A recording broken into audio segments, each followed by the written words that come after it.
Pretty good. You have a favorite bourbon? Am I what? You have a favorite bourbon? Bourbon? I'm more of a Scotch drinker. I like Glenlivet single malt, but I like bourbon. Hello, welcome to Jason Cavness Experience. I'm your host, Jason Cavness. Our guest today is Cathy Bisaillon. Cathy, thanks for being here today. I really appreciate it. Oh, it's great to be here. Thank you, Jason. So, start off with what might be a softball question. So, you do a lot, right? You're in charge of Easterseals, the state of Washington. I'm sure you have family, friends, social obligations. You're giving a lot of yourself. But how do you make sure? And I think that's one thing I'm bad at, and I think a lot of people bad too. How do you make sure you take care of yourself, like both mentally and physically? Well, that's a great road to look down because you're right. I don't think about it very often. I'm just a go, go, go. I have learned, though, probably the hard way, that you have to ask for help and you have to let people help. Someone explained to me once I had knee surgery and I didn't recover right. Everything kind of went sideways. And I developed a fear of walking. My brain didn't realize that my legs were capable of walking, and I had this anxiety. It was super strange, came out of the blue, and I couldn't really do anything. I was paralyzed, if you will. And someone, a childhood friend from fourth grade, called me and she said, Cathy, do you realize that what you're doing? You're shutting people out who get joy from helping. You're denying them the privilege of doing something that brings them joy, and that is to help you. And that changed my whole outlook on asking for help, that it's not needy, it's actually a sign of strength, and you're letting other people do something that brings them joy. So I've learned to ask for help. So, for lack of a better term, that's something I suck at too, right? Like, I'm always like, "How can I help you?" When people ask me for like, "What I need? What do you need from me?" I'm always like, I get brain lock or like, like brain freeze, right? Because what do I need help with, right? So, how do you help? How do you recommend people like me do a better job of like receiving help? Well, I think the first thing is maybe to flip it, like I just said, and realize that you're doing them a favor by letting them help you. It's not a burden to them. It's actually something they enjoy, and they're going to be uncomfortable if you tell them, no, you can't help me. So if you think of it that way, you're helping them by letting them help you out. And I make a list now. I make a list of like low hanging fruit. If somebody says, "Can I help you?" I'm like, "Yeah, you want to come over and help me rake my leaves in my yard?" Or, I make a list so that I have ready answers for them. That's nice. And do you consider yourself a professional or amateur saxophone player? Oh my gosh, wasn't sure you would touch on that one. I am more of an amateur. I would say semi-pro. Semi-pro. I have made money playing, but I don't play to make money. I play because it's stress relieving, it's fun, it's community. I just love to make music. And how long you been doing it? Like, when did you get started? Well, I actually picked up a saxophone when I was 9 and played for many years, played through high school. I was such a band geek. In fact, in high school, my senior year, I had 5 band classes and an English class. Just for balance, I guess. But I was a complete band geek. But then I went into college, and to major in music, the instrumental music, you have to sing. You have to take ear training, and you have to be able to carry a tune. I couldn't carry a tune in a bucket, so I decided I wasn't going to major in music. And I went through college, played a little bit in college in jazz band and some community bands, and then I found the love of my life, and he proposed. And as I was graduating from college, we wanted to get married and go on a honeymoon. And I sold my prized saxophone No. yeah, my parents had scrimped and saved to buy top of the line Selmer saxophone. And I sold it so we could go to Lake Tahoe for our honeymoon. You must have really loved that guy to give Yeah. up your saxophone. Well, I had gotten to where I wasn't playing it much, and I didn't really think it was going to be part of my life anymore. And so for 20 years, it wasn't.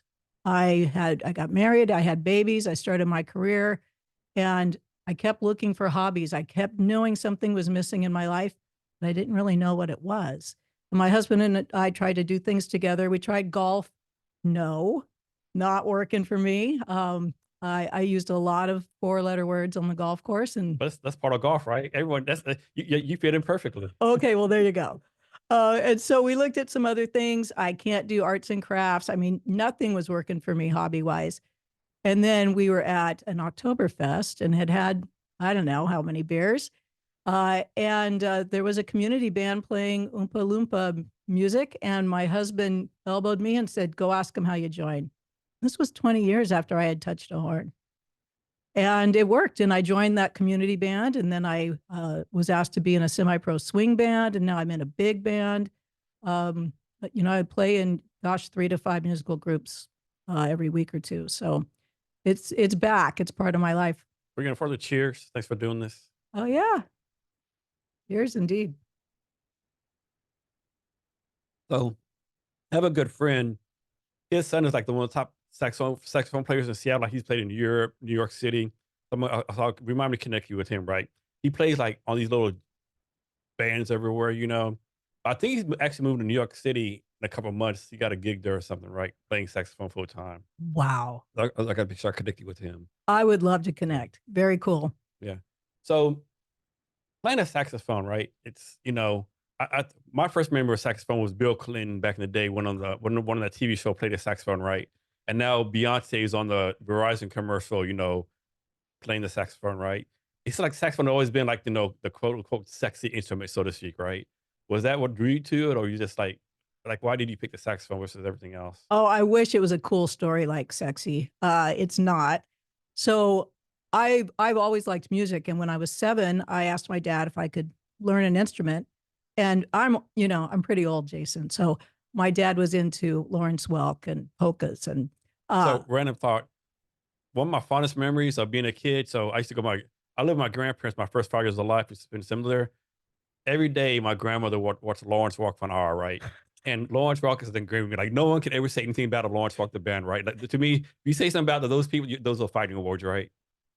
It's true. It's true. They're the gold standard for music back then, anyway. And that was my dad's thing. And my sister and I would put on little slips, and we would run around and polka around the house for Lawrence Welk. And so when I said I wanted to play something, my dad didn't have to think twice. He's like, "You're playing the accordion." And he went out and bought me an accordion. And I was a tiny little thing, and it's bigger than I am. And you have to strap it on, and it's not cool. It's not a cool instrument. Everyone else is learning piano and guitar, and I'm learning accordion. But I did it for dad, right? In hindsight, I'm glad I did it because I learned to read music, both treble clef and bass clef. I learned that I love to make music, but boy, did I hate that instrument. Hated it. I had this teacher who was old and smelled funny, and just the whole experience was awful. And so a couple of years later, I went to my dad and my mom, and I said, I really want to do a different instrument. And my dad said, okay, saxophone. Okay. I mean, just like that, like no hesitation, just saxophone. No hesitation. I don't know why. He played fiddle. So I don't know why he pulled these instruments out like that, but he decided that's what I was going to do. Love my dad, trusted him. Anything would have been better than the accordion. So did your dad have like a musical background? Just the fiddle. Okay. And his sisters played some instruments, but nothing serious. And so I started taking lessons on the sax and loved it. Loved it. Didn't want to give it up like the accordion. And you play like a few bands. You belong to a few bands now, right?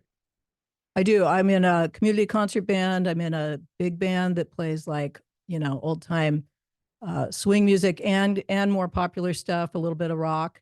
And then I'm in I was in a semi-pro swing band that played quite a few gigs, and I just had too much going on. So I've recently stepped back from that one. And then I'm in a sax quartet, which is a lot of fun. So all these like just hobbies you're doing, you make money off these things, or just basically a hobby? Some of them pay a few bucks, but basically a hobby. Hobby, okay. Yeah. And like, what makes a good band, right? Because like you always hear bands getting together, breaking up, like personality conflicts. Like, what makes a band like kind of like click, so to speak, have good chemistry? I think chemistry is the key. Communication, for sure. I've been in some bands that haven't worked out and some that have. And the ones that do communicate really well, no egos. helps. And that you're talking musicians, you know, they kind of go together. So keeping the egos at check, trying to keep it fun. When it becomes about the gig or about the paycheck, that's when people get too serious. What's the biggest amount of people you've played in front of? Oh gosh, several hundred 200? probably. Yeah. Yeah, 300, 400. I've played some weddings. As your approach, like, suppose you like you have 2 gigs. One, you know it's gonna be 500 people. Other one knows it's gonna be 10 people. Is your approach the same to each gig, or you approach it differently based on the number of people there? My approach is about the music more than the people. So if it's going to be a really cool set with tunes that I dig and I have a few solos, I don't care if there are 2 people in the room. If it's a set list that I'm playing just because I was told to and we're getting paid to play it and it's a bunch of long tones and boring rests and things, I don't care if there are 500 people in the room. That's not a fun gig. So it's really about the music. Is there a place as a musician, is this place like it's on your bucket list? Like, I wish to play like Madison Square Garden or like some big amphitheater. Sure. I'd like to play for a big crowd that's there for the music and it really enjoys the genre. Uh, it wouldn't have to be Madison Square Garden. Okay. Maybe a little smaller. Nice. So next, you're the president of the Rotary Club in Silverdale, correct? I am. Yeah. So I'm probably get blasted for this and probably killed, but whenever I think Rotary Club, I think like, people like about to go into the senior citizen home, like people have been retired, I know that's not like the case, right? But like, Jason. how do you like overcome that perception and get more young people to join, so to speak? I'm not like, of course, not saying I'm young. I'm like probably close to your age and young, but like, I think that's a lot of people's perception, unfortunately. It is. It is a perception, and Rotary is doing a whole lot to try to change that. So Rotary is an international organization. We have 1.5 million members. The cool thing I like about Rotary is you're a Rotarian in your local club, and then you're a Rotarian anywhere you go in the world. I went to a Rotary meeting without asking. I just walked in Ireland when I was on vacation, and it was like family. That had to be so cool. So cool. They're like, oh yeah, Cathy, you're a Rotarian. Come on in, have lunch with us. So you have family all over the world. And yes, clubs tend to skew older. And some people were over the last, 20 years, service clubs weren't cool anymore. And so there's been a lot to change that. There's clubs now in colleges and high schools called Rotaract and Interact, and they're getting kids started young to realize that service to your community, which is Rotary, service above self, is cool. And there's a way to do it and adapt to your style. They've also dropped a lot of the secret handshake kind of stuff. I think about the Flintstones and the Grand Poobah and all of that. Rotary had some of that stuff. I did not know that. And they're dropping some of that. So there's no attendance requirement anymore. The dues are lower. We're trying to switch things up. Not all clubs meet every week anymore. Trying to make it more user-friendly for today's audience. But how do you like get younger people, make it more user-friendly, but still keep your core beliefs, core values, right? I mean, you don't want to change everything to kind of entice your audience. You need to keep your traditional stuff going on still, right? Absolutely. So we have the 4-way test, and that's our moral compass. Is it the truth? Is it fair to all concerned? Will it build goodwill and better friendships? And will it be beneficial to all concerned? I think all ages can relate to that. So if someone is 18 or someone is 88, if they can relate to that and they can buy into the fact that we're going to be ethical, we're going to be professional business people, we're going to enjoy each other, and we're going to serve the community and the world, I think we can find a place for them in our Rotary Club. But we have to listen to them. When they say, hey, every Thursday at noon doesn't work for me, I can't do that. Or I want to Zoom into your meeting instead of walk into your meeting. We need to hear that. And we've got to be more flexible and adaptable. Some clubs are more flexible than others. But the ones that are, they're starting to grow. I know on the Army side, the VFW had a big problem with that. So VFW had a stereotype of being like old white males over 50 Vietnam War eras, right? Yep. And none of the like veterans from the Iraq or Afghanistan war wanted to join them because, it was like, it's an old white man talking about stuff that happened 20 years ago, right? Some clubs are fixing that, some aren't. So I think that's a challenge that VFW is having. Yeah, it's really similar. Yeah, we just have to stay relevant. And so how does one become a Rotary Club member? Do you have to be recommended by someone? It's an application process. It's a fees they have to pay. Yes to all of the above, but it depends on the club. Some clubs make it really easy and casual, and that you can join right away or take your time. Some clubs have more protocol. We've dropped, so the Rotary Club of Silverdale, we've dropped a whole lot of that protocol. We want to be welcoming. We want to be easy. Come on in and come to a few meetings as a guest with no pressure and no fees. And then see if you like it, kick our tires a little bit. And then we'll start, through the membership process. No, and obviously you shouldn't join an organization like Rotary Club. Like I shouldn't say I want to join and ask, what do I get out of this, right? Because want to be a service, all that kind of stuff. But having said that, what do members get out of it? Like, do they get like networking stuff, like business deals, sense of community? Like, how does that work? Sure. We promote networking. We tell people don't feel guilty about it. Come in and wear your name tag. It has your classification on it. It tells us, a little bit about you. We have you get up and give a speech about you and your business. And if you're able to market your wares a little bit, that's fine. Everybody gets that you've got a day job, right? But we're different from, like, say, a chamber of commerce, where that's all you do. You're only there to network. We're here to serve the community. And so service comes first, service to self. So you serve your community, you serve internationally, and then you serve your occupation and get your family involved. So we try to balance it for sure, but no one should be ashamed of networking and trying to better their business through Rotary. That's how it started, really. Yeah. So what's your advice to networking? Like for myself, right? I'm actually an introvert, right? And like I do the podcast and I actually love putting on events, right? But I love putting on events, but if I go to an event, I suck at networking, right? So what do you advise to people like me who like kind of suck at it? Well, you got your bourbon, Jason. That's the first thing. Yeah. A lot of Rotarians tend to drink, so a lot of our socials have alcohol. It kind of loosens everybody up, makes networking a bit easier. Um, but also, gosh, just come armed with some questions to ask people. People like to open up, talk about themselves a little bit. And then once you get the conversation going, it's really easy. Rotarians are a social bunch, and they recognize when people are uncomfortable. They're pretty good at lightening the mood. Yeah. So how do you do this? Like as president of your Rotary Club, right? Every organization I've been into, it seems like there's certain people like start giving too much, right? That makes any sense, right? What do you mean? Like they volunteered, like be on every committee. Oh, They volunteer to do everything. How do you make sure? Hey, Jason, like I appreciate you doing, but you might want to scale back some, right? How do you make sure people have that balance? I'm afraid you might be describing me first off, Jason. That is a good point. There are people that try to do everything, and it causes a couple problems. First off, they burn out, and you don't want that. Yeah, exactly. Yeah. And then they might be taking a spot that someone else wanted, and then they're not stepping up because it's already filled. So there are conversations that you have. That's part of being presidents, having some one-on-one conversations about uh, what difference do you really want to make in Rotary? It's a question I ask a lot, and let me help you focus on that. So that seems to work. And like, do different Rotary clubs charge different amounts of fees to join? Or is it the same across the board? It's not the same. There are some basic fees that are the same. We have to pay dues to Rotary International. We have to pay dues to our district, but then each club adds a bit of fee on top, depending on what they need in their club. So it varies a bit. And how many members do you have right now? We have 48 members in the Silverdale 48 Rotary members. Club. Like, how long is the term as president? Is it until you resign it, or is it's like 2-year term, or how's that work? It's supposed to be a 1-year term. Okay.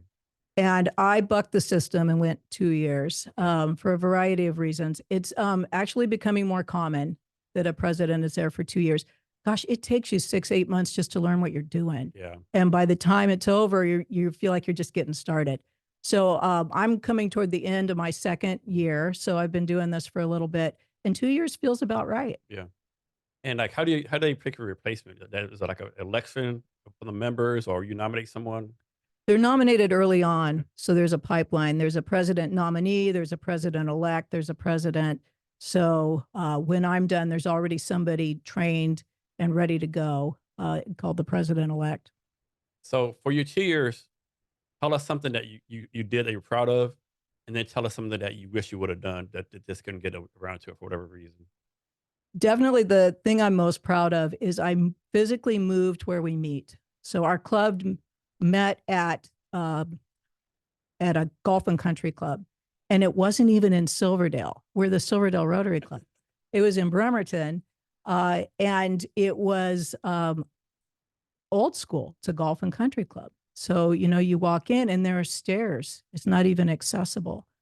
And the people are nice and the food was good. The price was very high for lunch. I had Rotarians who wouldn't eat because they couldn't afford to spend that much money on lunch once a week.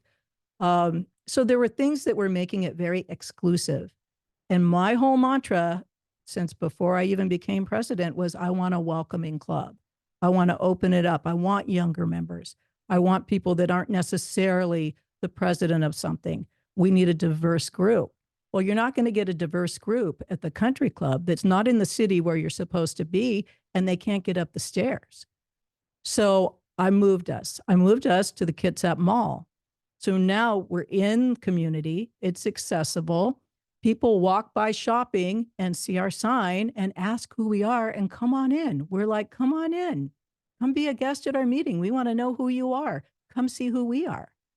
And it's really changed the vibe. And I think it's what you talked about. I think we're going to be able to go from a older exclusive club to a younger, more diverse, inclusive club. Now, is a Rotary Club only for business owners, or is there anyone like? Do you focus like certain economic demographic group, or like it's? It used to be. So it used to be that you had to be like the only real estate agent in the club or the only doctor or the only banker so that you didn't have competition when you were networking your wares, right?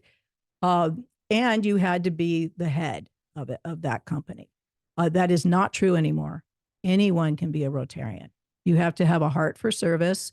You have to believe in the structure of the club. It has to work for you. And then you have to commit and pay the dues and everything else that goes with committing. Anyone can be a Rotarian now. And that was not the case even just a few years ago. So I don't know if this still happens, but back in the day, when the president of the United States left office, he would leave like a nice letter for the incoming president saying, welcome to the job and like all this kind of stuff. If you were to leave a letter to your person taking your place, what would be in that letter? Well, that person's name is Glenn, and he's amazing. And I probably will leave this letter. And I would first say, Glenn, thank you so much for having the courage and the ability to step up and to do this. I know, Glenn, that you did this earlier than you wanted to. You had a plan, and I put a wrench in it by asking you to step up quickly. And I really appreciate you. And you're going to do a dynamite job. Just go with your heart and make everyone feel welcome and lean on me anytime. And how does this work, right? Because obviously, like, you'll still be a member of the club, right? You still go to meetings, I'm guessing. Correct. So how do you make sure people don't go to you all the time? Hey, Cathy, and like overlook Glenn, right? How do you make that balance? If that makes any sense? Well, we're already starting that transition. So on July 1st, I won't be the president anymore. But even right now, we're starting to spin some things off. Okay.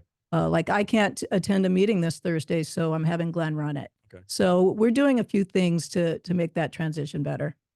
Is there a competition between like Rotary clubs across the world, like to be the best Rotary club or best this, or like is there any kind of competition like that? Do you get like a plaque if your membership increase more than other people, anything like that? There are awards. Most clubs aren't doing what they're doing for the awards. They're just trying to sustain and grow. But there is an award system, and there's a Rotary magazine you can get mentioned in. I've been to 3 international conventions, which are so cool. We're talking 25 to 50,000 people at these conventions, and people from all over the world. And the last one I went to was in Australia, and it was just last year. Super cool. And no, there's not much ego about how big your club is or what you're achieving. Most clubs want to really help other clubs achieve. So before we move on, anything else about the Rotary Club you want to talk about? Just that I love Rotary, and I think everybody should check it out. All right, thank you.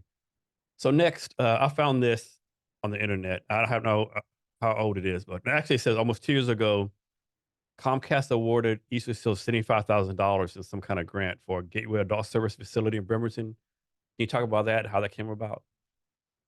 Our relationship with Comcast goes way back. Comcast has been an amazing partner with Easterseals Washington, and with other affiliates throughout the nation.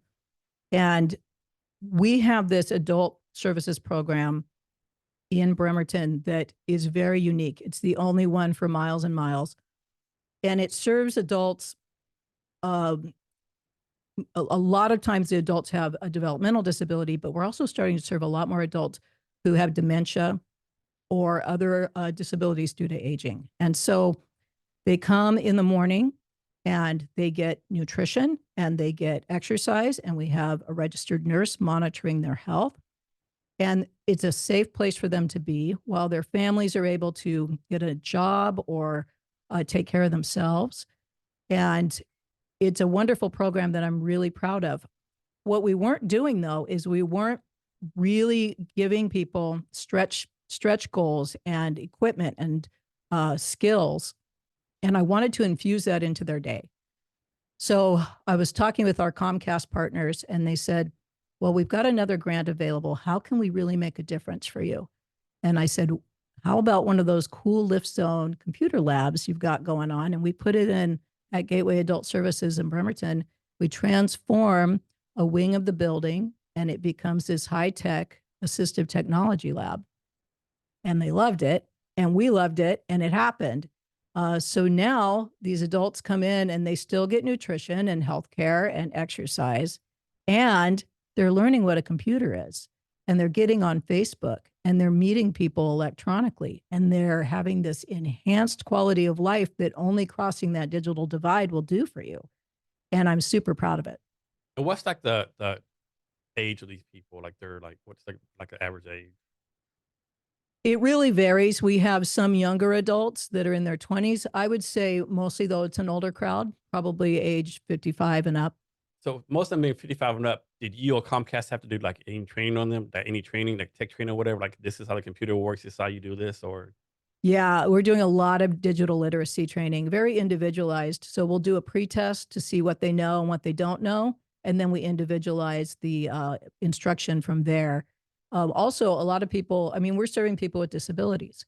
So a lot of them can't use the regular equipment that you and I use. So they might need a mouse that attaches to their forehead instead of one they move with their hand, or a special keyboard.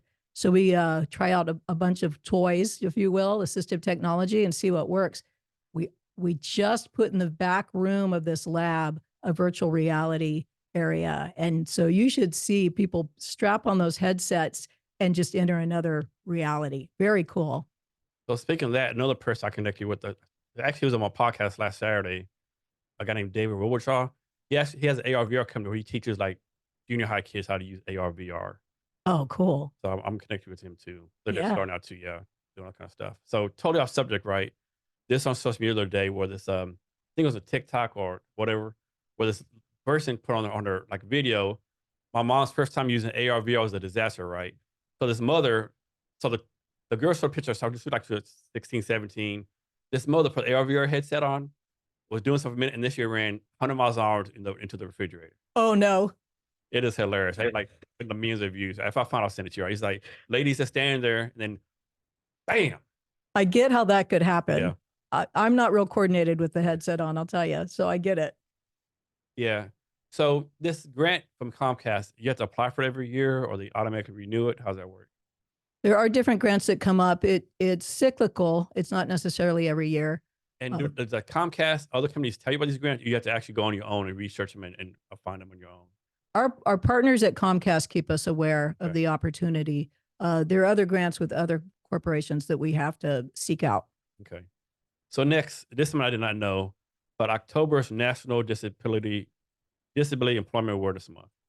Has that always been like that? Is that something new, or that goes way back? Okay. Way back, maybe till just after the ADA was passed in 1990. Okay. And so what's the focus for the month? I mean, like, there's like celebration going on, or like, it's like laws get passed, or like, what do y'all do to like bring awareness of that? We do a lot of advocacy. So you'll see our social media going crazy with employment for people with disabilities. We get our legislators involved. We get them out to our programs to see what's going on. Easterseals, we're affiliated with Easterseals Inc., which gets us into DC, and we can knock on doors and talk to people there.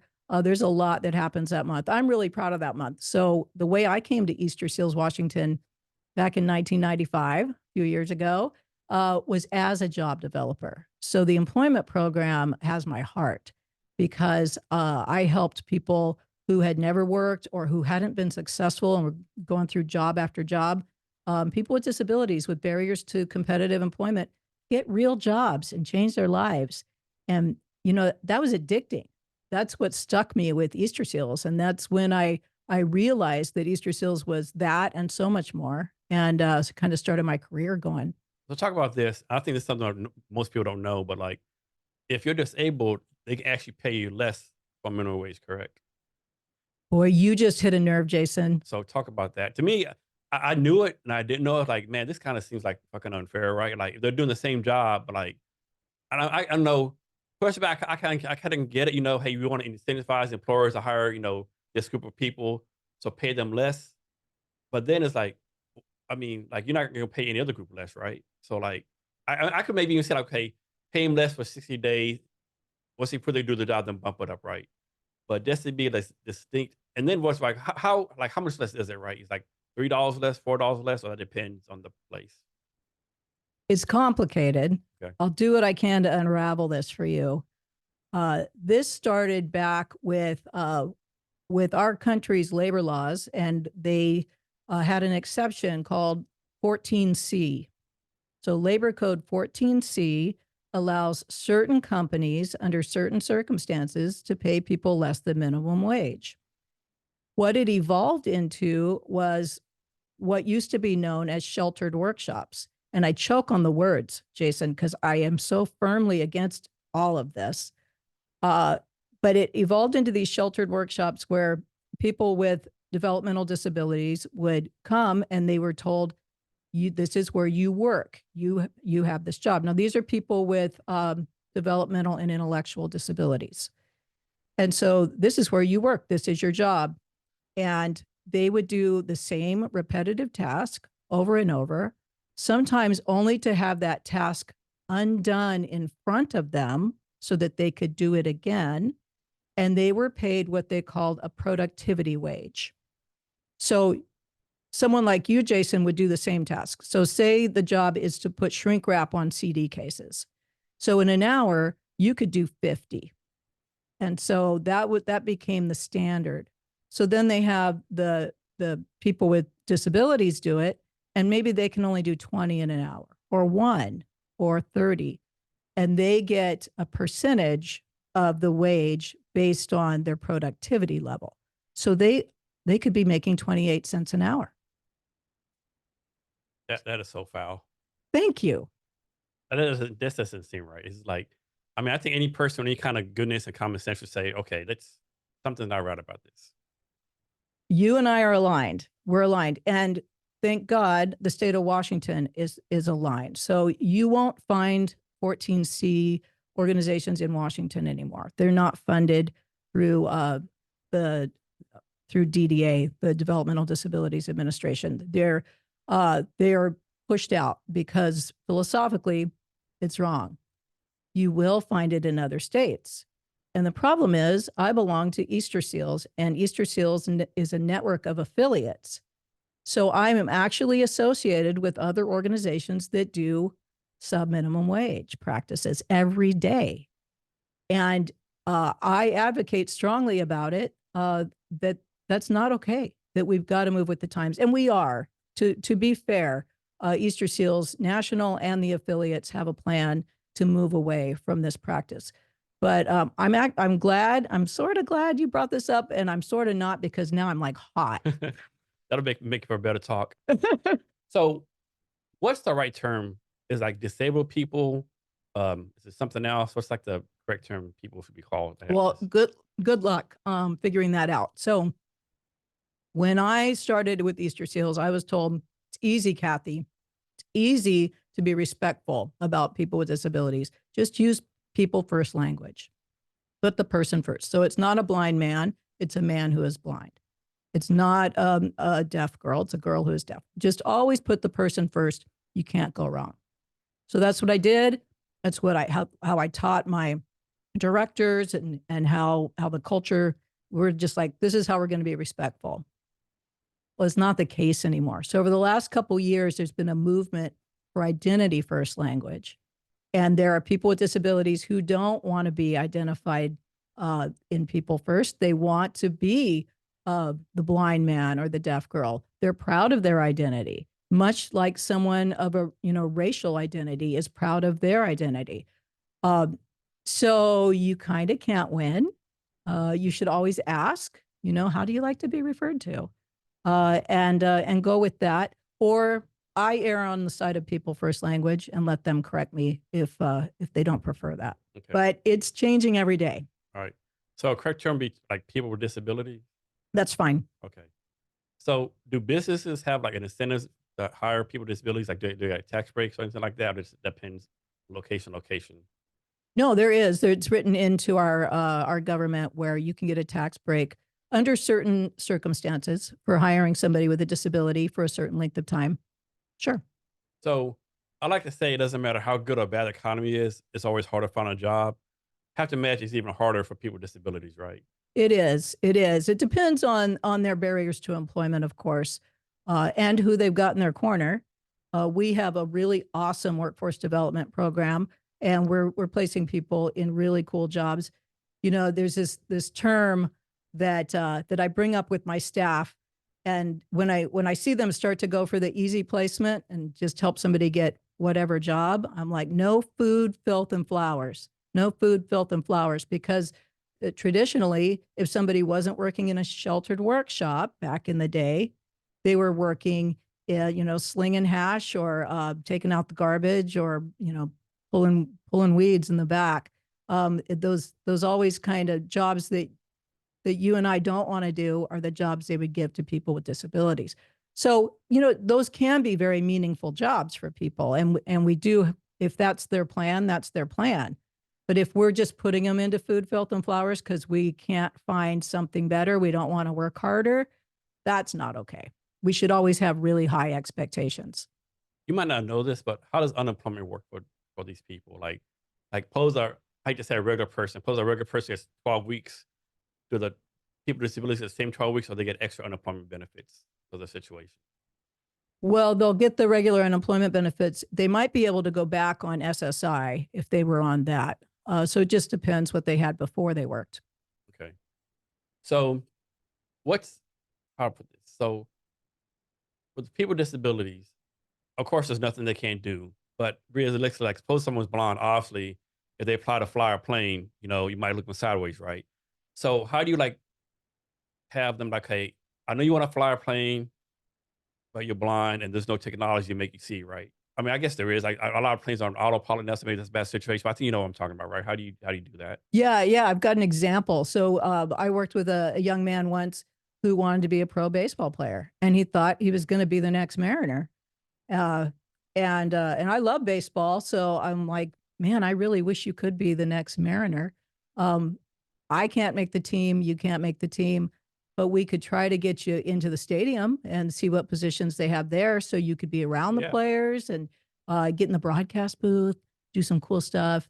And we were able to do some things around that. Nice, so nice. so we look, we look around the edges, I guess, would be the answer. And what's your definition of success for like getting people a job? Is like suppose you have 20 people in your system, like getting all 20 jobs as success, 10% of jobs, like you have like a definition of success? Oh, everyone should work. Everyone can work. I want 100%.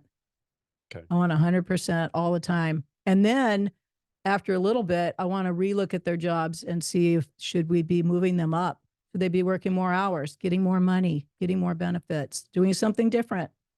And how do you like train or coach people? Like suppose there's always there's one person like kind of has a negative attitude, like, I don't want to do this, like, and do the own thing. How you like kind of coach them and train them, okay, like it's not all about you, you have to do your part too. You have to meet us halfway. So you mean the job seeker? Yeah. Well, we upfront, so job seekers are government funded.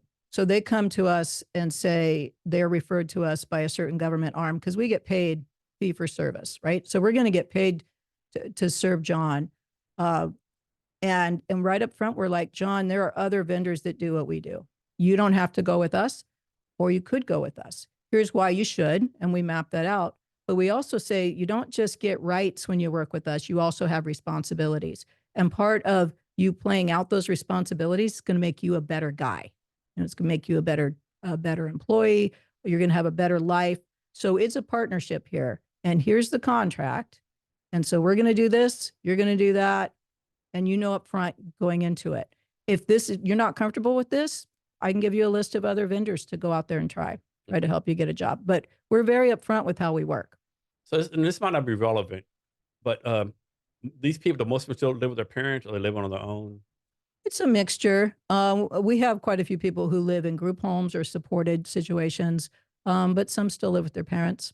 So how do you deal with the parents who like might be too overprotective, or like not taking care of my kid right? My kid just, I just say their kids are spoiled or brat because, you know what I'm saying? But like, how do you like, hey, mom or dad, like you're actually hurting your kid by doing this? You know, what's funny is that can be the biggest barrier to employment, not their disability, not their education or their skill level, but somebody holding them back. And, I recently was told a really cool definition of enabling. That's And the word, enabling. yeah, and I will never forget it. Now you won't. Enabling is helping to fail. Like that. Yeah. Helping to fail. That's a good definition. And so sometimes we have to tell families that you have so much positive intent to help John get a job and be successful, and you're helping too much. You're helping to fail. And we just help them to see that. And we cut things back a little bit. Okay, you're not comfortable with this job or this routine. How about we start way back here on step A, and just kind of baby step it. Is there any stats out there showing like the life expectancy of people with disabilities versus people without disabilities? It really depends on the medical situation Okay. of the person. Okay. Yeah, I don't think we can generalize that. Okay. All right. So next, there's something called a confidential online ASQ screening tool. Can you talk about that? Oh, sure. That's the ages and stages questionnaire. That is a tool to help parents make sure their children are developing on time. You're supposed to walk at a certain time. You're supposed to speak at a certain time. You're supposed to have certain social skills. And if there's a delay, this questionnaire is just a quick way to say, hey, you might want to pay attention to this. You might want to talk to your pediatrician about this. So it's just a quick screening tool. And all these, I'm guessing these are pretty accurate. They are pretty accurate. Okay. They're not meant to be diagnoses. They're meant to be door openers, conversation starters, and they're really good at that. Okay. And this test has been around for a long time, I'm guessing. Yeah, I think a good 15 years or so. Okay. And is this tool's used like across the world? Definitely in the United States. I don't know outside. Okay. All right. Yeah. But you're pretty confident it's pretty good tool though. It's a good tool. We use it in our child development centers. I've seen it in pediatric offices. It's best practice. So obviously, if you look at your bio, Easterseals is your life's work. So how did you get? How did this become your life's work versus all the other things you could have done? I am not a religious person, Jason, and so people talk about having a calling. This is as close as I'm ever going to come. So I found Easterseals because I saw the logo in the newspaper when I was really desperate to work. We had just moved here, and I had little children, and my husband had a job, and I was bored, and I had a college degree and nothing to do with it. And I'm a horrible stay-at-home mom. I love being a mom, but staying home wasn't good for anybody. And so I saw the logo and I applied for a job, and it was helping people with disabilities get jobs. I had never done that before. I have a little bit of a history with people with disabilities, but I just went for it. And the person who became my mentor, Mike, hired me on a lark, and we hit it off. And I had some success, and I loved it. I had some challenge, which every test I've ever taken. You take these personality tests, off the charts. I'm motivated by a challenge every single time. And it was a challenge, man. You get somebody a great job, maybe in a government job or really cool job, and they sabotage it or they don't show up, and they burn that bridge for you. That's a challenge, So I loved it. I fed off of it, and watching people be successful and turn their lives around, and watching the community start to view people with disabilities differently because of what I'm doing. Whoa, that's pretty incredible. So I fell in love with it, and then just moved up, became the director of that program, and then the vice president of all of our programs. And then in 2002, our CEO left, and I became the interim CEO, and then the real CEO right after that. And it just stuck. And I'm honored. I'm honored to do it every day. No, it always makes me laugh when people have this role, like the title interim or action, right? Like it's not like you're doing less of a job, right? I want interim CEO, so I'm gonna do less of a CEO job. Like actually, you're probably doing more of a CEO job because you're trying to earn the role full time, right? And I was trying to learn it on the fly. I don't have a business degree, so there was a lot to learn. I had never asked anyone for a donation in my life. I was a program person. So yes, as interim, I felt like I was doing way more work than the guy that had it before was. So talk about your experience on your ninth birthday when you met your cousin Beth Ann. Oh my gosh. So I was born in Virginia, but raised in Southern California. And every year we would get in the family truckster and we'd head across the United States, and we'd go on a vacation to see our relatives back in Pennsylvania and Virginia. And this one time we're gearing up to go, and my mom took me aside and she said, I just want you to know something's going to be different this trip, and you're going to meet your cousin, Beth Ann. And I was like, wow, because, we were 3,000 miles from family. I didn't have any family to play with. I was so excited. And she said, yeah, and she's just your age, right at 9 years old, same as you. And but you need to know that you shouldn't get your hopes up. And I'm like, what? And she goes, yeah, I don't know if she's going to be able to play with you while we're out there because, and she used the word, Jason, Beth Ann's retarded. Now we don't use that word anymore, but back then that's what you said. Back then, you said that word. You said the kids that ride the slow bus, the little bus, Short yeah, bus, short, that's it, short bus. Yeah, all those terms that we don't use anymore. all those terms. And in fact, my mom would have said today that Beth Ann had Down syndrome, but back then you used the term mongoloid. But we'll scrub the language for this story. How's that? So my mom said, Beth Ann has Down syndrome, and she's not like you, and you're probably not gonna be able to play with her. So just know that. So set an expectation, right? But Cathy, me, up for a challenge. I'm like, I wonder who this Beth Ann person is. So we drove all the way out there. It took a week, and we get to the family reunion, and there are a million adults, and I'm swimming through these legs of people trying to figure out where this music's coming from. All I could hear was this beautiful piano music, and I'm a music person, so I source out the music, and there's the piano, and sitting at the piano is this lovely little girl playing Ode to Joy with both hands, no sheet music, smiling, and just beautifully being a musician. And she's about my age, about my size. And I must have looked at her funny because she patted the piano bench and said, please sit by me. So I sat by her. She taught me a few notes on the piano, and we played all day. We were best buds. In fact, we played the whole week I was there. And at the end of the vacation, I went up to my mom. She told me this later when I was old enough to understand. And I said, Mom, can I please have Down syndrome? Because I want to play the piano like Beth Ann does. And I didn't realize it until I started at Easterseals, that's when I formed some really important attitudes and opinions about the world. First, I learned that people with disabilities are just people, period. And the second thing is parents don't know everything. And that was a wake-up call. So is that pretty common for like your cousin Beth Ann?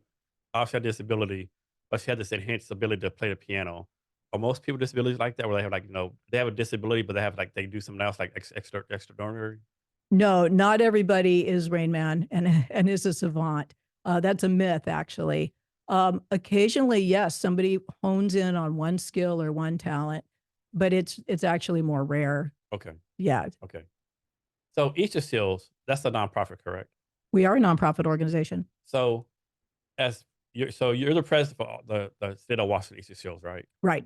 And how many like clubs or organizations? And what is it called? A chapter or like Affiliate. affiliate? How many affiliates are there in the state of Washington? Just one. Just one. Okay. Yeah. So we're like a franchise, if you will. So every organization, there are about 70 affiliates in the United States, and everyone is its own 501c3 nonprofit.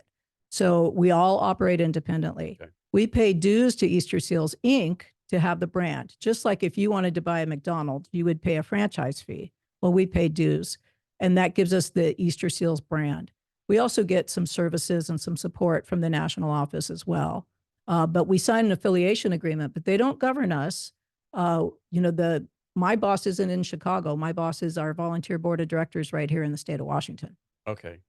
And like, how many people work for you? About 100. 100. So how do you deal with this, right? Hopefully it makes sense, right? So obviously you're working on a nonprofit. I think you have to realize you're gonna probably get paid less than other people, right? I mean, that's the unfortunate thing I think, right?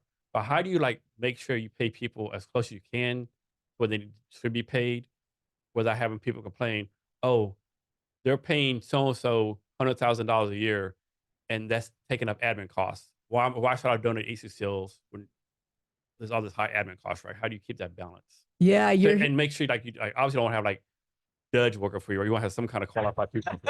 Like how do you like make it fair? It has to be a tough balance, I would think. yeah, you're hitting on a lot of values with that question, Jason. It's kind of a loaded one. Uh, so first off, it used to be that a donor really wanted to see you have low overhead and high percentage of donations going out into services.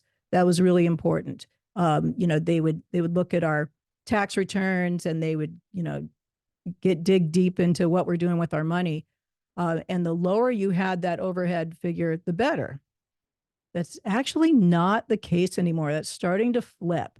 And I'm so glad because if we're not investing in the infrastructure and growing the organization, it's going to die. So I am proud of the fact that we have very low overhead. Gosh, I think 13 cents on the dollar we spend on administrative and fundraising. At the same time, though, we're all wearing several hats. We're all exhausted. I can't attract the best talent, to your point, and we're not investing in growth. We're not investing in really good systems to support our services. So it is a balance. It's a bit of a catch-22. It is starting. The world's starting to get it though, and they're not asking that question so much anymore. And how do you retain your people, right? Like I make this up, right? Suppose you have like a marketing manager and they're making 80,000 a year. They come to you, hey, Cathy, I really want to stay, but so and so is offering 120,000, right? Like, how do you? I mean, obviously, like, I think I think you only go on like, hey, the mission so much, right? Like, you just like, okay, do you just like, hey, marketing manager, I thank you for contribution while you were here. I can't compete with that. Good luck, and find someone else. Like, how do you work with all that? That conversation comes up. What I say, and it's true, is you reap what you sow. So if you come in and you are so good at your job and you learn so much that you're making us the best Easterseals Washington we can be, and you're getting us more business, and we have more revenue coming in the door, I can up your salary. If you're coming in and punching a clock and just getting the minimum done, we're never going to move the needle. We don't move the needle, I can't move your salary. So I really throw it right back in people's laps and see what they do with it. And how do you find your people? Like, do you recruit on LinkedIn or Indeed, or like, is there like a nonprofit job board out there somewhere you go to? How do you find your people? There are nonprofit job boards. They're not very effective. Indeed's been pretty effective for us. LinkedIn, more and more.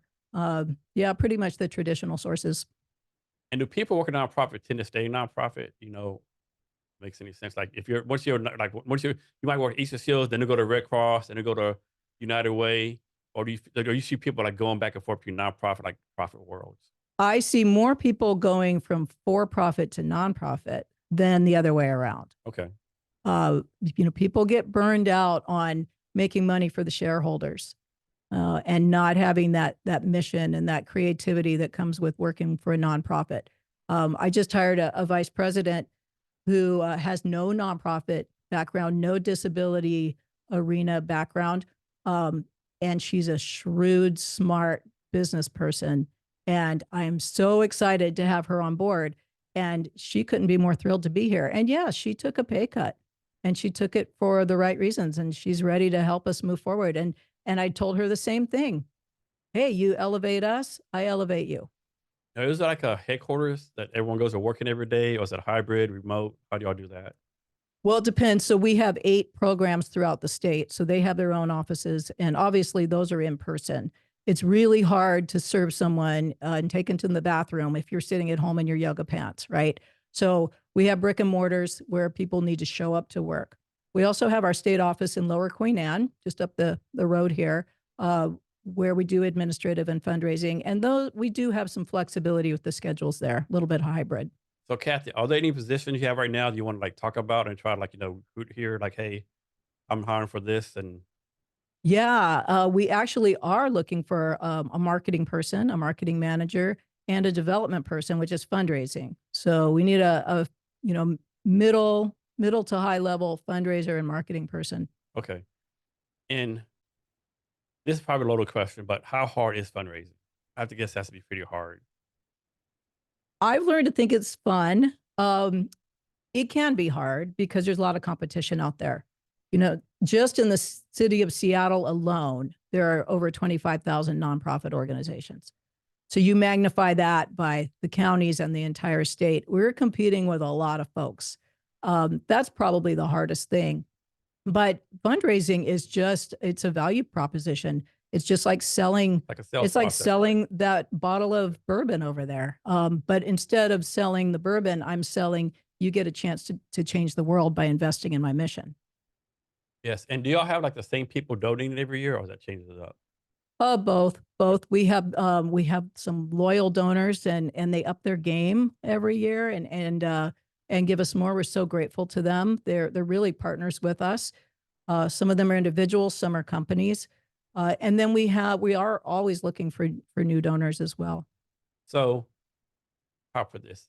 Is there any type of organization that you would not take money from? I'm of course if they're like illegal or like racist, not take money from them. Like any type of organization, like maybe they're like, I'll make this up. Of course, maybe they, you know, a fish company, or maybe there's something else, right? Like, This is a topic of conversation between nonprofits is like, uh, do we take marijuana money? And, we talk about that. I would, uh, depending on the situation. Now it depends what is their marketing message or what kind of deliverables are they looking for?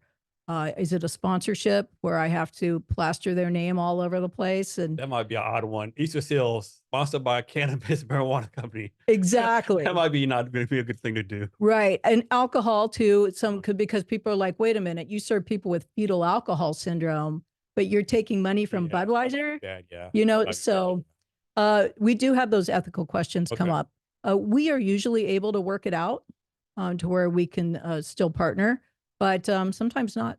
So I'll make this up. I have to presume if someone gives you $1,000 and they said, "Hey, I want a detailed report every penny cent," you might be like, "You only give us $1,000, buddy." No, but if someone gave you like $100,000, $500,000, it's, "Hey, we want some kind of report where the money goes." Do you do it then, or like this, or is it they give you money and that just trust you to do the best thing with the money? Well, we ask them up front, is your donation restricted? And, they'll be really honest. They'll say, I only want you to spend this on your camp, or I only want you to buy X with this. But typically they'll say, we trust you. You and your board have been doing this a long time. You know what your needs are better than I do. And so it's unrestricted. So we know up front. If it's restricted, absolutely, we're going to give them a report to show them that we were good stewards with their money. Now I know you said you pay fees to the National Easterseals. Mhm. Does the National Easterseals give you anything like they give you like money back or like any like anything besides the name or the brand? They pay for our website hosting, which Okay. is giant, and they also open doors for us. Okay. So, like some of our corporate partners, like Comcast, like Century 21, uh, Easter Seals Inc. has a relationship with them. They open the doors for us locally, and then we're able to partner right here in Washington with those folks. Are there any donors from the state of Washington that ever like how put this like have been with you the longest or given you the most money that you want to highlight and talk about? Individual Yeah. donors, Either um, corporations or a person, whatever. yeah, I'll name first names. We have the coolest thing happening, Jason, on the first Saturday in March. We are going to cut the ribbon on a cool new theater out at our camp in Vaughan. It was just a recreation building, and now it's a state of the art theater with cool sound system, stage, curtains, everything. Because this donor, um, her sister used to go to our camp, and her sister died. And on her mother's 90th birthday, she gave us $90,000, $1,000 for each year of her mother's life in memory of her sister. And they said, do something awesome at camp that our family member would have loved. And we're building a theater with that money. So that family is very dear to us, and they're going to come out. We're going to recognize them. Nice. Yeah, it's going to be great. Can you talk more about this camp? Is this camp like only in the state of Washington? It's like a camp goes over everywhere Easter Seal. So it's like this here.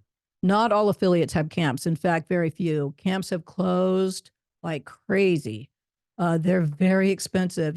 I don't know if you remember the Money Pit that came out, I don't know, 20 years The ago movie, The House. with the house. Yeah. That's our camp. Okay. Camp is a money pit. Everything breaks all the time, especially in the Pacific Northwest weather. So we're constantly replacing things. But we love camp. It's 17 acres, fully accessible out on the Vaughan Bay. It was donated to us in the 70s. Where's that at? The Vaughan Bay.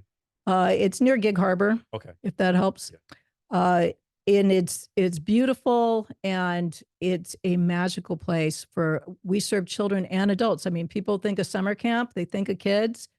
We have sessions that are just for adults because adults with disabilities often don't get out of their group homes. Well, they do now. They come to our camp for a week and they get to be themselves. And how long is the camp? It's about a week. Week. It's Okay. about 6 days. And how long have you been doing the camp? It was donated to us in the 70s Okay. by this pair of sisters who have a really fun story. But they donated it to Easterseals and said, you have to build a camp for people with disabilities. One of the sisters had a disability, and then they passed away, and the camp has been going ever since. In fact, we're celebrating our 50th year of camp right now. On average, how many people attend the camp? Usually about 35 in a session. We could go up to 50 depending on the needs of the campers. And like, what's the goal of the camp? Is like this make sure everyone has a good time and fun and like, Well, learn a new skill. it's twofold. There's a goal for the camper, and that, yes, is around fun and make friends and learn new skills. Try things. Be scared. Yeah. Get out there in a canoe.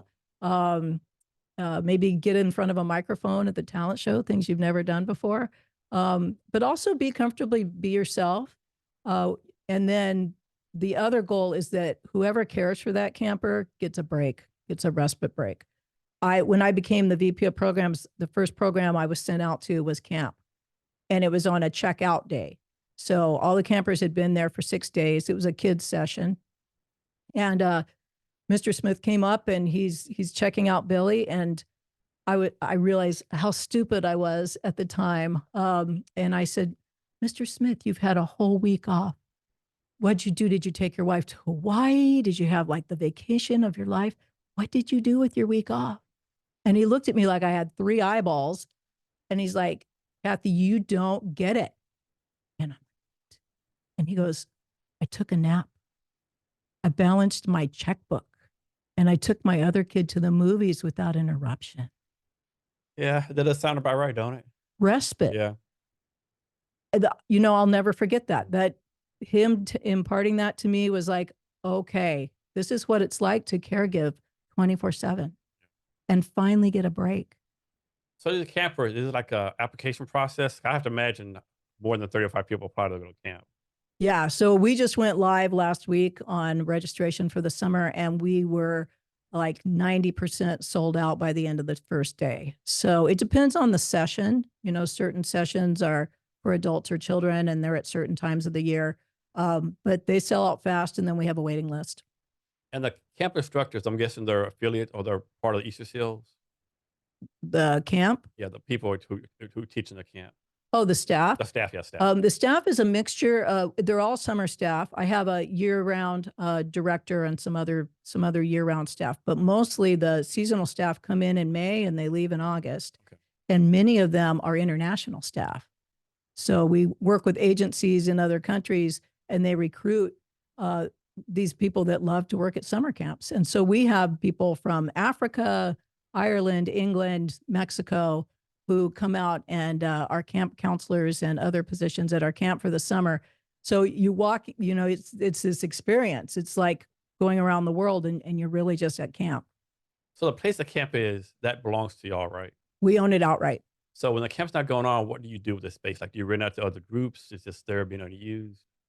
Yeah, so we have an indoor pool that we keep at a therapeutic temperature, 90 degrees, because that helps people with disabilities relax and be limber in the water. And then we have a hot tub as well. So this indoor pool is used year round. We have people from the community come out. They do community swim. We have swim lessons. We do physical therapy in the pool.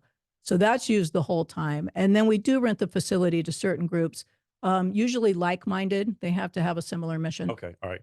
So this came on my mind. You probably don't know this, but is there some stat out there showing like if you're born in a city or a certain state or certain community that you have a more highly like more highly be disabled, like pose like of course they say, you know, if your mother, you know, drunk alcohol and smoked cigarettes, is there any stat out there saying if you're born like by a coal plant or by a farm or like anything like that saying like, or is this pretty much like random that you're gonna be disabled? There are theories about everything. There are a lot of theories about autism, you know, around vaccinations and around certain diets and things. They're all just theories, and a lot of them have been disproven. There is a correlation with MS, multiple sclerosis, with the Pacific Northwest. And the theory is we don't get enough sunlight, you know, and then vitamin D. So, but it's to my knowledge, they're all theories. So do y'all have any partnerships, any other nonprofits like there's St. Jude's Hospital, all the other nonprofits that don't do the same thing but kind of do the same thing? Are there any partnerships out there? Yeah, there are, and I'm always open to those. As a matter of fact, one of our childcare centers, we have a child development center in SeaTech called Angle Lake, and it is a partnership with Lutheran Community Services. It's in their building. So yeah, we do a lot of that. So Cathy, well, people don't know, what is the mission of Easterseals? I mean, real basic, it's to help people with disabilities and their families have the best life they can have. And that's been always been mission since day one, as far as you know? It has. I mean, the scope of work has changed over time. I mean, Easterseals is over 100 years old, and here in Washington, we're 76 years old. So of course, we've seen changes. There used to be a focus on polio and post-polio syndrome. We don't see that as much anymore. There used to be a focus only on children, and we serve children and adults with disabilities. So I would say the mission, if anything, has broadened. Can you talk some about how Social Security works for disabled people? A little bit. I'm not super close to that. But Social Security, you know, there's supplemental security income, so it's SSI, and that's basic need money, and you can qualify for that if you know, if you have a developmental disability and you jump through certain hoops, you qualify for that, and that's just a tiny little paycheck that you get, and then you get access to medical care as well. But you know, there are challenges with that because you don't necessarily have great incentives to work when you're on SSI. There are some programs out there, but they're limiting. I remember when I was job developing, I'd have this great opportunity for someone, and I'm like, look, it's full time, it's 40 hours a week, it pays this great wage, it's exactly the work you want to do. And they would say, whoa, I can't work full time. because if I make too much money, I'll lose my SSI and then I'll lose my medical benefits. And if this job doesn't work out, I'm screwed. So you have to kind of work with the system. Yeah. It's frustrating, actually. So I found this. So it says, Cathy formed the attitude that all people deserve the opportunity to feel productive, valued, and included in the community. How do you do that? How do I form the attitude, or how do I make them productive? Yeah, the whole thing, yeah. The whole thing. Well, it is about attitude. I remember I was at one of our childcare centers one day, and an employee who didn't work there very long, I'll tell you, came running out, very frantic, with a 5-year-old in her hands, and he was wet. He had wet his pants. And she said, I don't know what we're doing. Why do we have children here who aren't potty trained and they're over the age of 2? And she handed him to the director and went back in her classroom. And whoa. And so I meant a wrong job fit. Exactly. So, we can train people all day, every day, and we can give them equipment and all of the tools they need. But if they don't have the right attitude, it's just not going to work. And the attitude should be high expectations. It should be everything you expect for your child or yourself, and help people get there. If somebody's not meeting their goals, somebody we serve isn't meeting their goals, we need to look at ourselves first. What do we believe in that person, and how are we setting them up for success? So you started out as a employment specialist in 95, right? Yep. I think some people, like another version of Cathy, would still be the same job, because some people, I think, that's like they have the job, they're happy with it, no goals, whatever. But you were motivated and driven, like, I want to like do as much as I can, and now you're just CEO. What caused you like leave that job and like go up the Easterseals ladder, so to speak, and become CEO? Versus where a lot of people just like stay at the job all these years. Yeah, I did enjoy the job, but I didn't go necessarily looking to climb the ladder. The opportunities opened up, and there was a need to be met. There was a director position open. There was nobody doing that work, and I knew I could do it. It was more like that. So there's a need to be met. Same with the VP of programs, and then same with the CEO. The board came to me when I was interim CEO, a few board members, and said, there are some board members who want to go out and get somebody from outside, somebody who guarantees $1 million gifts and that they're going to change the organization philanthropically overnight. And then there's this core group who we know that's not going to happen. And if we bring in somebody from the outside, it could really be the end of what we value about Easterseals, Washington. But we believe in you, Cathy, and you've worked really hard, and you care about the mission, and you're not going to let anything screw this up. You need to put your hat in the ring. How can you say no to that, Jason? Kind of hard to. Yeah. So that's what happened to me. And I'm like, I'm up for a challenge. They said they need me.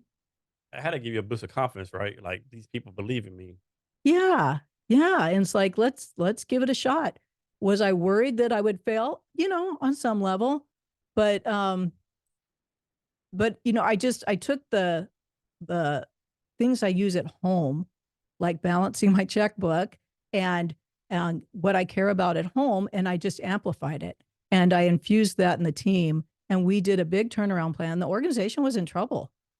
So we did a big turnaround plan. I reached out to some of my mentors and colleagues, got some help, asked for help, got a little bit of luck. We got a huge bequest in that year. Some money fell out of the sky, and it just started to work for me. Never underestimate the power of luck, right?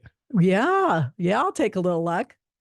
So I have to imagine being the CEO of Easterseals is a 24/7 job. We kind of talked about this earlier, but like, when you have to be on, like, you have to be doing a job 24/7. How do you protect your time? How do you protect yourself? Like, is there, like, you tell your people, hey, I'm here forever, whenever, but from 9 to 10 o'clock on Saturday morning, don't contact me, or something like that? Oh man, I suck at that. I just suck at that. I hate the thought of somebody needing me and they feel like they can't reach out to me. So I don't do that. I do have a lot of really good people on my team, so I don't always have to be in pocket. And I have an amazing husband who takes care of all of the stuff, the dog, the house, the cars, the yard. I would not be in this position if it wasn't for him. So having a great team is good. I do need to get better at setting boundaries. I'll tell you. I do for me and for people that care about me. But it's worked so far. So I'm guessing like most people have a priority list, right? So tomorrow when you go to work, how do you make sure you work on priorities 1, 2, and 3 versus priority number 97? Well, when I started, my boss was this is old school, was into it, Franklin planners. Do you remember Franklin? Yeah, I remember those. Yeah, And that's definitely old school. yeah, I know, paper and pens. And he taught me the ABC method. And so you list out all your tasks for the day, and A is must do, B is should do, and C is could do. And you cannot leave for the day until your A's are done. And then everything else gets an arrow, gets pushed to the next day. And I still pretty much use that. The next question, like suppose you have something on your C list, right? And it's been on your C list, let's say for a month, right? You keep it on your C list, or you say, hey, this is on my C list for a month. Obviously, I'm not going to be able to do this. Let me cross it out or give it to someone else. Yeah, I'll either bump it up to a B or cross it off or delegate it. Yeah, for sure. And do you have any like tools you use to help you be more productive? My team would say I have a lot of Cathyisms. I have a lot of philosophies and phrases that I live by and that I teach. Um, I use the term "this will serve us well," and I try to figure out what's really working and what's not. I use that quite a bit. So it's less tools and it's more philosophy. Okay. And can you talk about some of the mentors you've had through your career? Oh my gosh, I've had some amazing mentors. The man who hired me, he died recently. His name is Mike Lorsch. Probably one of the most incredible men and I will ever meet. And he took a chance on me for sure. Really funny story. When he interviewed me, he said, "Wait a minute, I feel like I know you." And I said, "You know what? I feel like I know you too." But we couldn't place it.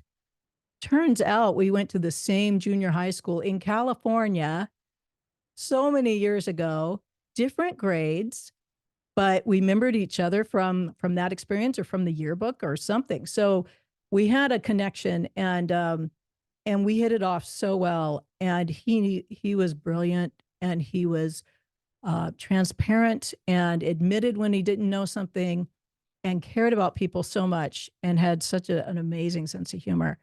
And he taught me a lot of what I use today to shape my team. Yeah, I owe a lot to Mike. So a follow-up question, and to me, the more important part of the question, who are you mentoring right now? I don't know if I can formally name people. I do have a lot of people, gosh, almost daily tell me, thank you. I learned so much from you. There is somebody in my Rotary Club who calls me and says, I need a mentor, and here's the deal. I'm having this leadership issue. So it happens quite a bit. It's really humbling. I enjoy it. Yes. So next, we're going to change subjects real fast. Talk about your dog. Benny. Yeah. So What kind of dog is it? he's a Chiweenie. Okay. And how long have you had Do you know Chiweenie? Yeah. Okay. We've had Benny about 3 years. Okay. And we're a 2-dog family, and we keep losing one and then getting another. Right now we're a 1-dog family because we lost one. But we got Benny. He's a rescue. He came up from Houston on a truck with 400 other animals. And he was so tiny when they handed him to me. I thought he was a gerbil. I'm like, you gave me the wrong animal. I ordered a puppy. They're like, no, this is it. We named him Benjamin David Goodman after the band leader, Benny Goodman. And he's something else. I'm guessing he brings you a lot of joy and fun. Yeah, he's the most snuggly dog we've ever had. I mean, he'll get right up in your chest and lay there and snuggle you. I've never had that before. And I'm guessing you're on the market for another dog? We are totally in the market for another dog, but not a giant dog. Okay. We're too old and just not ready for that. But we are in the market. So Okay. yeah, if you know anybody. Y'all been a dog family since forever? Forever. Okay. Forever. So I think most people get this wrong. I think most people, when you think of like say like a for-profit business, a nonprofit, they think there's a real big difference. Only difference is the tech stuff, right? Because That's right. you have to hire people. I mean, you have to budget. Like, there's no difference. Like, you're the CEO of a company, correct? You Yes, think about it, right? exactly. A business. And people forget that. You're right. They hear the word charity or nonprofit and they think all the rules are different. It's not like somebody gives $100,000, you just waste it and you get another $100,000. Right? It's like there's budget restraints, there's hiring restraints, all these restraints. It probably had to be harder than a regular business, I would think. It's harder because we can't raise our prices. So, when McDonald's has to pay more for their buns, they raise the price of a Big Mac. But when we have to pay more to retain employees, how we can't really raise the price that the government pays us for services or, the grant we get. Our income is fairly fixed, but yet the costs keep going up and up and up. So that is one hardship about being a nonprofit. But we also get some benefits. I can have volunteers. I can have people help me out for free. Yeah, you probably don't want to do that as a regular business. Yeah, you might Hey, get into some hey, trouble. U.S. government, I have 20 people working for free for a year. Yeah, that might not go well for you. Yeah, that might not look and you can't walk into a business and hand them $100 and not receive something either. I mean, I can take donations. So it is a balance. But as I just did a lecture yesterday to one of our programs. We are a business. We have revenue, expenses, we have obligations. So we have to start seeing ourselves as a business for sure. Is Easterseals only in the United States? No, it's really big in Canada, and then it's in a few other countries. The United States, I'm guessing there's like 50 state presidents. No, it's different. There are 70 affiliates in the United States. Some states have more than one. Florida has, I don't know, 4 plus. California has several. Some states only have one. And how often do you deal with these other affiliates? Like, is it like a monthly meeting you have to get on? Is it like a yearly conference? You don't have to do anything. Again, they don't govern us, but we do learn from each other and partner with each other. I talk to other affiliates probably once a week or so. Okay. Yeah. So for your job right now, what gives you the most joy? What do you like wake up every like, man, I get to do this. I can't wait to do this as president. Well, two things. Every day I think about the people we serve, and during the pandemic, we had to shut down our camp. So that's 400 people that weren't getting served, who count on us for, like, I described the respite situation. We're their only break the whole year. And suddenly I personally got on the phone and called them and said, we can't have camp this year. And we actually did that 2 years in a row. We had to shut down. And so I heard the tears, I heard the anguish. We feel an amazing need in these families' lives. And it brings me joy when I can do that. And it brings me anguish when I can't. So that is a responsibility that weighs on me every day. And it's something I'm also very proud of every day. So that's one thing. And then the other thing is the business leadership part. I love helping people develop. I love seeing them learn and grow and aspire to that next level of their job, or maybe even leave my organization because they've gotten to a place in their career where they can just move on.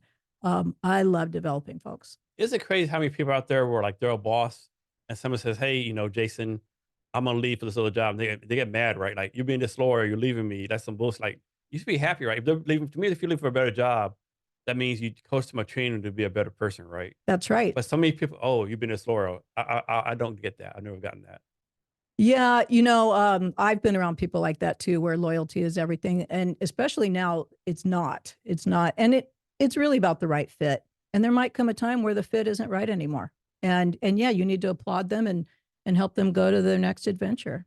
And how do you professionally develop your people? Is there like Easterseals plan you have to follow? Do you have your own production plan? Not product, but like a professional development plan for people? It's totally up to us. So we do it pretty individually. We have such a variety of positions. I have janitors and nurses and teaching assistants, all the way up to vice presidents and everything in between. So we really individualize it. Depends what they're looking for.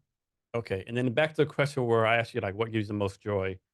So next part of the question, like, what part of your job, like, you have to do, like, I have to do this because I'm the president. I can't give it to anyone else. But if you could, you would hand this part of the job off to someone else. Oh, I don't think that exists. Okay. Even the stuff that drives me crazy is meaningful to me. Okay. Yeah. And there is stuff that drives me crazy. I'm sure there is. Sure there is. Um, so what's your, like, your plan for Easter shows? Is it like to increase fundraising, is it increase awareness? Like, what's your goal for next year for Easter Seals Washington? In a nutshell, growth. It's so sad. We work so hard and I've got these 100 employees and we really don't serve that many people. I want to blow that out of the water. I want to grow that number at least by 25% this year alone and then move on from there. We need to be in more counties. We're in King, Pierce, Kitsap, and then in Yakima, and that's it. We're Easterseals, Washington. We should be in Spokane. We should be in Snohomish. We should be all over the place. So I want to expand geographically. I want to serve more people. Want to start serving veterans and military folks. Many affiliates do it really well.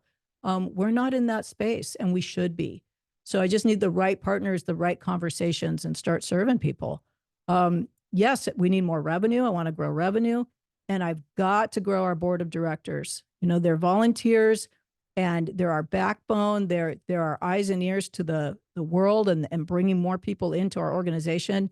And they're really small. We only have 7 right now. We should be around 15. So I need to grow our board. And what does the board do for you? Like, what's the responsibility? So they are overall responsible for the organization. They're my boss, if you will, and they're volunteers, which is a strange dynamic because I'm often shaping what they do, but yet they're supposed to be supervising me. So it's a weird relationship. Basically, they show up for meetings, every other month. They read the financials to make sure they understand things. They help with our fundraisers. We do ask them to make a certain level of donation to the organization and to bring in donations to a certain level so that they can have skin in the game. And then mostly what they're supposed to do is get out there and brag about how cool we are and make people want to be involved with what we're doing. Does Easter Seals have some kind of like annual fundraiser event that everyone knows about? 'Cause I think this one organization has like a relay for life. They do like, what the Easter Seals have something like that where like every year in June there's like some big event that draws fundraising, draws attention. We did. The pandemic put a wrench in that, of course. We're trying to figure that out right now. So we do a golf tournament in conjunction with Century 21 North Holmes Realty that's very successful, and that's usually in August. Another Century 21 office, Real Estate Center, starting to do an annual mini golf event for us and with us. We were doing a gala-ish thing. I don't think galas are where it's at anymore. They're a lot of work, a lot of money, and who wants to put on a black tie? They're kind of passé. So we're actually coming to the table about what should we be doing to not only raise money but to raise awareness. What is the next big event? So you're the president. What's like? Is there like? I know you said VP of programs. What's like VP of marketing? VP. What other roles are underneath you? Yeah, so there's a chief operating officer who she handles our contracts and a lot of other big business arms for us. So she's our business focus. And then there's the vice president of programs. We have vice president of human resources because we have 100 plus employees and volunteers. And then we have our vice president of community engagement, and he oversees marketing and fundraising, has managers under him. And those are the positions we're recruiting for.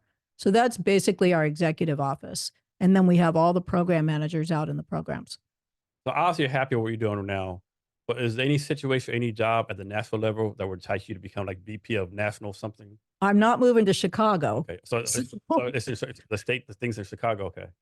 Um, I don't think so. I like making a daily difference. I like being local. Even if I could work remotely, the mission would be diluted. And I get pretty high on what I'm doing here. Okay.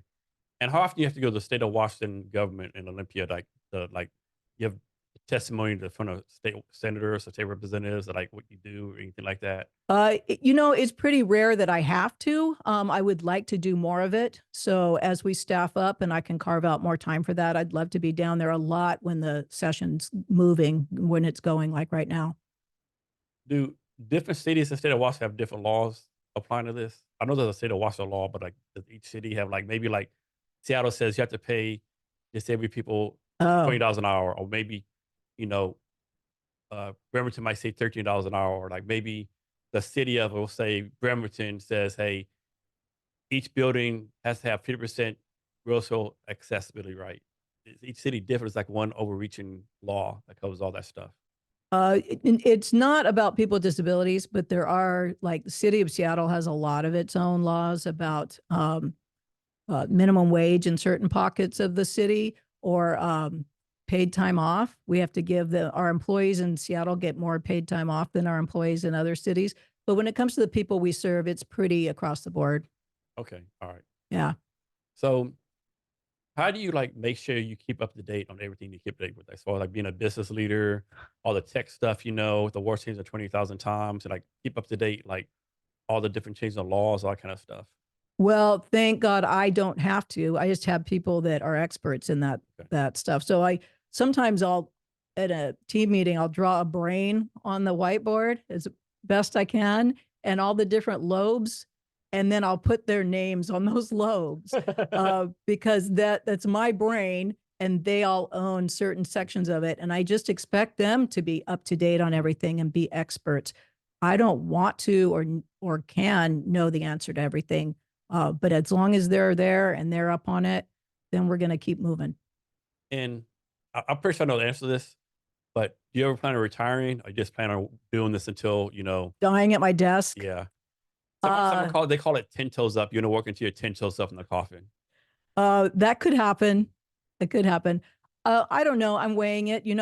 I want to make sure I'm effective at what I do. And, my husband's health has some issues.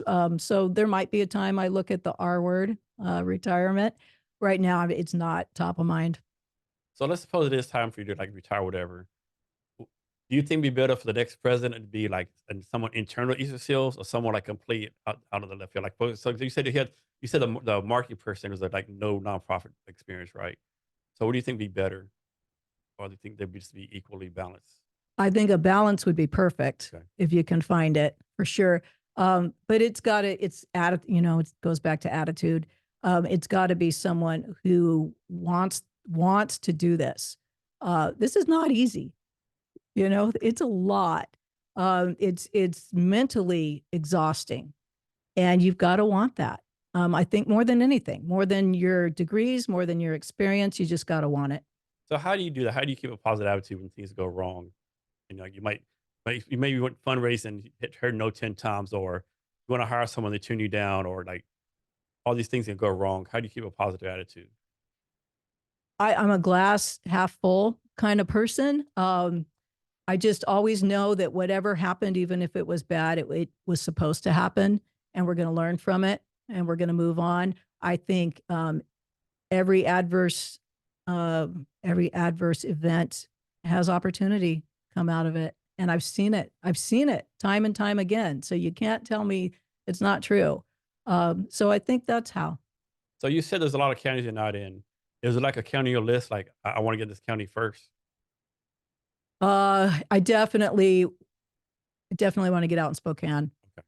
We used to be there. We had programs there, and the funding dried up, and we're not there anymore. But I want to do the right things. I don't want to go out there and compete and try to provide the same service that our neighbors are providing. I want to fill the gaps. And right now, I don't even know what those are. But now with our VP of programs in place, we can get out there and do some hunting around and find out who needs Easterseals and how can we come to the table. You have a goal in mind, like you want to be like by, or say like by the end of this year? Like, Yeah. okay. Yeah. That's your goal at the end of the year. Okay. Yeah. I want my board full by the end of the year. I want to be in Spokane and maybe some other counties by the end of the year. And I want to serve at least 25% more people. Yeah. But that's how we're going to move the needle. Those pretty big goals. How are you going to work on that? How do you think you're going to achieve those? I got it.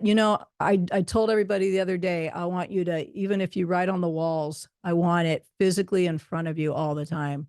And me too, is always looking at that. Measure, measure, measure. Look at it. Where are we? Did we go backwards? Are we going forwards? Just keep it in front of us. So suppose there's a kid and they live with their parents, right? This is totally off the wall. Can the parent pull the kid out of Easterseals? Sure. Okay. Yeah. Yeah. We're a service, not unlike KinderCare or, any for-profit service you would buy for your child. Okay. Yeah. Just because you're funded with the government, you still have choice. Now, that didn't used to be the case. It used to be the government would decide where your child was served. But now you have choice, which I think is great. Is there something out there? This may be a crazy question. There's something out there that's not a disability that should be, like I'm making this up, like I'm right-handed and should be like being left-handed be a disability or like, cause like, I know it's a crazy question. Like I have to imagine like for a while, like certain disabilities weren't disabilities, right? And they became disabilities over time. Like, that's true. is there something out there like you think, well, that should be a disability? Like maybe like, of course, being blind is a disability, but being nearsighted is not the fact that I'm only 5 feet tall, like, that kind of thing. Maybe that, yeah, maybe that, yeah. Exactly. Well, I do believe in universal design. Okay. And universal design means that everyone should be able to access whatever that is. Like having your cabinets lower in your house so that my husband doesn't have to reach everything. Or toothbrushes being for both hands, stuff like that. Right, okay. Right. So I think the closer we come to universal design, that the more inclusive our world's going to be. Okay. All right. So before I forget, you want me to ask you about something you have regrets about? Yeah, and there's another thing I'd like to mention too, if I can wedge that in. But I don't have many regrets, which is good. It's amazing when you hit 60 and you don't have a lot of regrets. But I do have one, and I think about it on Memorial Day and Veterans Day. When I was in high school, I was a band geek, and I'm playing saxophone. And one day after we got off the marching band field, in come all these people in uniform, and they were trying to recruit us to join the Air Force right out of high school and be in the Air Force band and do 4 years and do basic training and the whole bit, but otherwise just really become an exceptional musician by serving your country by playing your horn. And I was this close to doing it, and I didn't do it. And I regret not serving our country. I regret not being that 1%. I had the opportunity. I was physically able. I didn't have any ties. And I could have joined in a niche that not everybody could do. And I didn't pull the trigger. I mean, I would first back and say you're serving your country now by doing Easterseals stuff. So. Well, thank you. I appreciate that. And Rotary, I suppose. Yeah, Rotary too. Yeah. Yeah. We got to include Rotary. Yeah. Yeah. And then there's one other thing that I have done that I'm actually more proud of than anything else in my life. And it happened in 2018. And that is I became a living kidney donor. Okay. Yeah. So I only have one kidney and it's still cranking, which is good. Do you know who the person has your kidney? Do they I tell you do that? now. I do. I didn't for 2 years. My husband needed a kidney. And so I was like, Phil, I'll solve this problem. I'll just give you my kidney. Let's just get this over with. But we weren't compatible, even though we'd been married 30 plus years, we weren't compatible blood type. And so they said, you can do paired exchange where you give to some anonymous recipient and some anonymous donor will give their kidney to your husband, and it'll move him up in the list so he can get one faster because you're leveraging your body part. I don't think they use that language. Yeah. Hopefully they don't anyway. But that is what happened. And so it was a process. It took, a year and a half. But in 2018, on July 18th, 2018, I gave my kidney to a lady, and I didn't know who had it until I got a letter from her 2 years later. And now we have a beautiful relationship. And she's healthy. She's off dialysis. Her children have a mother. Her husband has a wife. And she lives in Seattle, and she works for UW, and I love her, and it's amazing. Did anything with your own health change? Like, do you have to cut out drinking or doing anything else? Like you had to I don't know. Like, I have no idea, but did anything change? You asked me that as I'm drinking this bourbon. Yeah. You have to drink more water because you want to keep that one kidney healthy. And then you stay away from ibuprofen, the NSAIDs. Yeah. Stay away from those. Not supposed to have contrast dye. So if ever I had like an MRI and they wanted to run contrast, I need to try to tell them not to do that. Otherwise, not much changes. And I've become this horribly obnoxious person at dinner parties now because I'm like, hey, Jason, you look pretty healthy. Got an extra kidney?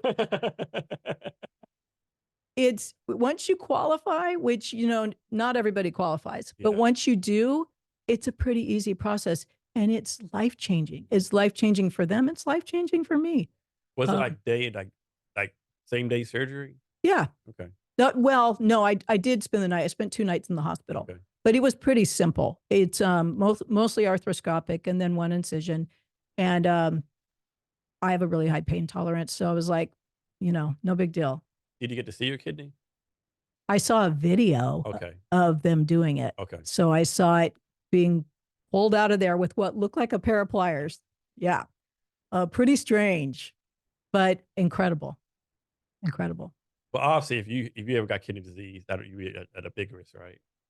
Yeah, but because I was a living kidney donor, I go to the top of the list. Oh, okay. So if I need a kidney, I'm at the top of the list to get one, which is pretty cool. And this lady, did you have any choice in who got your kidney, or was just like you just donate and they do like what they do, pick the person? Yeah, I had no choice. Okay. Physically, we have to be a perfect match. Like blood types and all that kind of stuff, and blood type, and then some. I don't even know.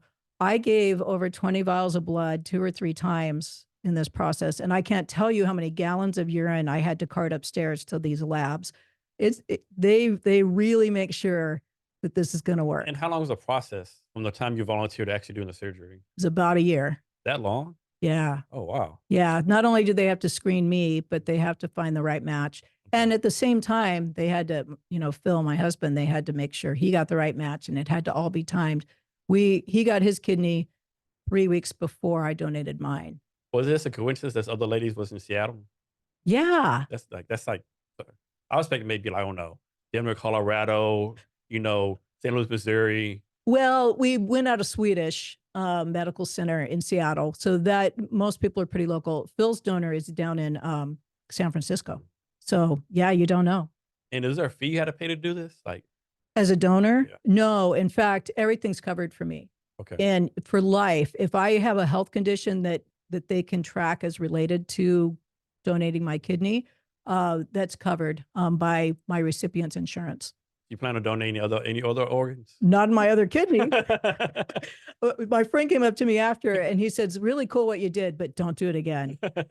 I just volunteered a friend of mine who has leukemia, and I said, do you need bone marrow? Because I'll get tested. It's kind of addictive. I heard that's pretty painful though.